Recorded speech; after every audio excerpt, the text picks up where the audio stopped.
Frères et sœurs, fêter la Sainte Famille, c'est se réjouir que Jésus ait pu grandir auprès de parents unis, de parents responsables au milieu de l'amour.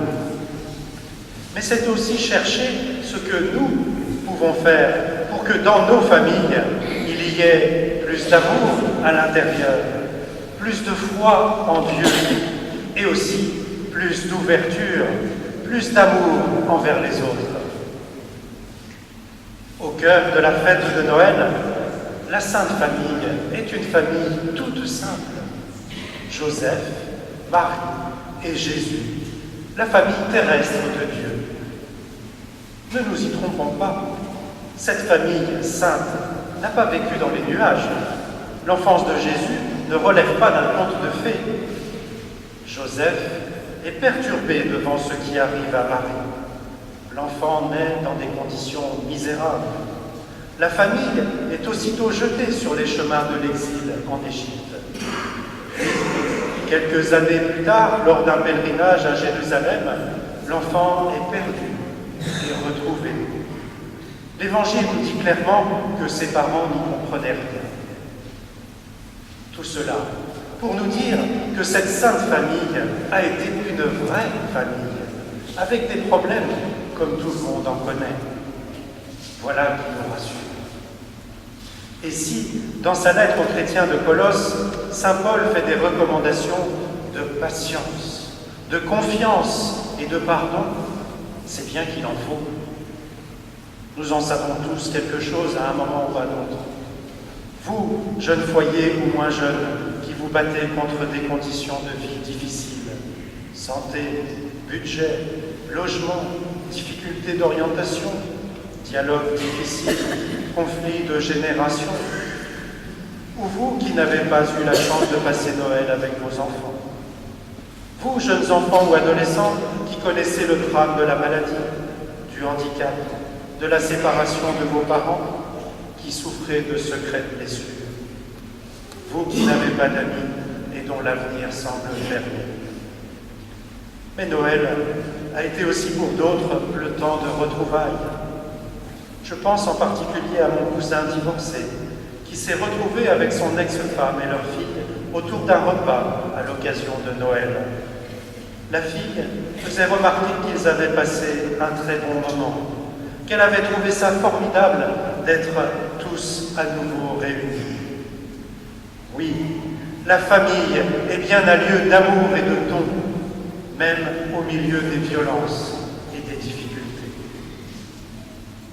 Le premier texte de Ben Sirac que nous avons entendu est avant tout un plaidoyer pour la famille, parce qu'elle est le premier, voire le seul lieu de transmission des valeurs.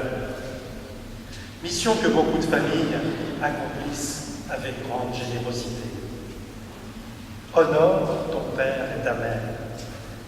Pourquoi ce respect des parents? Tout simplement parce que nous leur devons la vie. Ils sont les instruments de Dieu qui donnent la vie et font grandir. On sait bien que la cellule familiale est la condition primordiale d'une société équilibrée. Actuellement, nous n'en faisons que trop l'expérience. Des désastres psychologiques et sociaux entraînés par la brisure des familles. Divorce, séparation, échec du couple, famille recomposée, mais aussi l'accompagnement des personnes âgées en maison de retraite. Ben Sirac, comme Paul, affirme des valeurs universelles.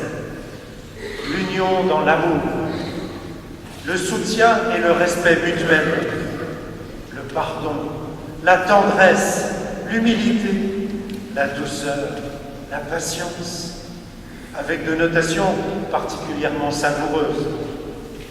L'appel à l'indulgence des enfants pour le père qui, dans sa vieillesse, en vient à perdre un peu la tête.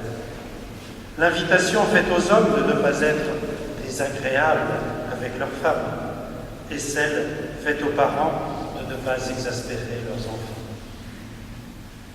Le passage de saint Paul est très significatif de la façon dont il regarde la vie et des conseils qu'il donne aux premiers chrétiens. Au premier abord, on pourrait purement et simplement prendre ce texte comme une leçon de morale sur la vie en société et la vie de famille, et comme un idéal un peu trop beau et pratiquement inaccessible.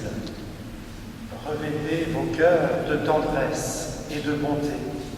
Agissez comme le Seigneur. Que la paix soit dans vos cœurs. Vivez dans l'action de grâce et faites tout au nom du Seigneur Jésus. En un mot, vivez au paradis. Or, chacun sait que nous vivons sur la terre.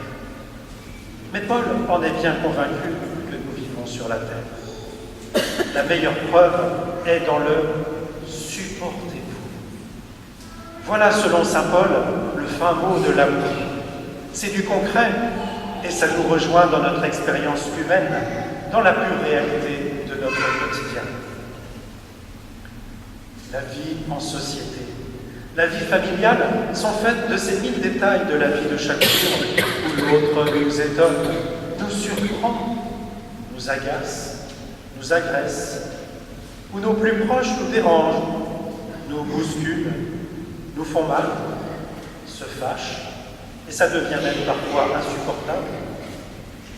Mais les conflits ne sont-ils pas aussi des signes de vie?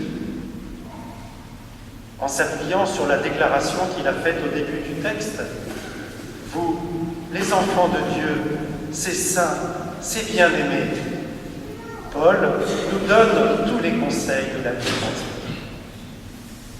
Les destinataires de sa lettre, il les appelle saints, puisqu'ils sont fils de Dieu.